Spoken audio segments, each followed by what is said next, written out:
Hello बच्चों, इस video में हम देखेंगे डीएनए फिंगरप्रिंटिंग के ऊपर एक विस्तृत जानकारी, मतलब इसके बारे में। और इसके शॉर्ट अगर संक्षिप्त में पूछे आपसे कि भाई 2 नंबर के लिए पूछे तो इस एक और वीडियो मैंने अलग से डाली है जिसमें मैंने संक्षिप्त में सारी चीजें बताई हैं, वो 2 नंबर के लिए है। ये अगर उससे ज्यादा नंबर का आता है 4 नंबर में तो आप कैसे लिखोगे, सिर्फ उतना लिखने से नंबर नहीं मिलेंगे। तो मैं आपको थोड़ा सा और इलेबोरेट करके बता दी हूँ।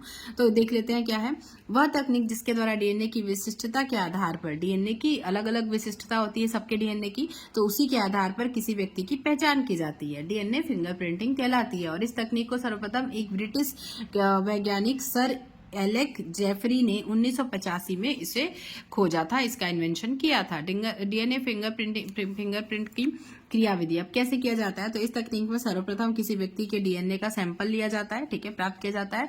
फिर डीएनए के सैंपल सामान्यतः रक्त से तैयार किया जाता है, मतलब रक्त में से डीएनए को निकाल के एक्सट्रैक्ट करके और निकाला जाता है, ठीक है। और उसके बाद क्या हो जाता है, इसके अतिरिक्त भी वीर्य, अस्थिमज्जा और आदि से भी तैयार किया जा सकता है डीएनए। और इस क्रिया को करने के लिए डीएनए की अल्प मात्रा की आवश्यकता होती है, थोड़ी मात्रा की आवश्यकता होती है। प्राप्त डीएनए सैंपल को रिस्ट्रिक्शन एंडोन्यूक्लियेज एंजाइम से क्रिया कराते हैं। रिस्ट्रिक्शन एंडोन्यूक्लियेज एंजाइम क्या करता है, डीएनए को काटने का काम करता है, ठीक है। तो उसमें जब डाल दिया जाता है और जेल इलेक्ट्रोफोरेसिस से डीएनए फिंगरप्रिंट तैयार किया जाता है, तो जब उसमें डालेंगे तो वो डीएनए के कट्स तैयार करते हैं, छोटे छोटे टुकड़े, ठीक है।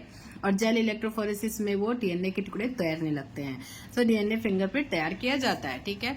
अब कई बार पूछा जाता है कि रिस्ट्रिक्शन एंडोन्यूक्लियस का क्या काम है, तो भाई वो डीएनए को काटने के कार्य करता है। क्या करता है, डीएनए को काटने का। और ये लाइगेज एक एंजाइम होता है जो जोड़ने का कार्य करता है, ठीक है।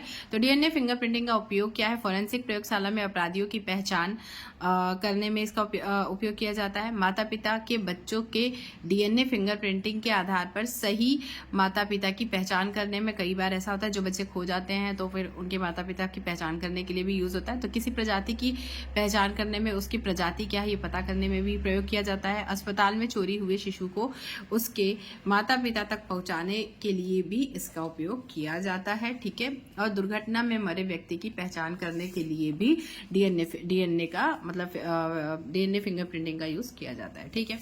तो आई होप कि आप लोगों को ये वीडियो हेल्पफुल लगी होगी। चलो ठीक है, फिर से मिलूंगी अगली नई वीडियो के साथ। तब तक के लिए तैयारी करते रहो, अच्छे से एग्जाम देना। All the best for exam.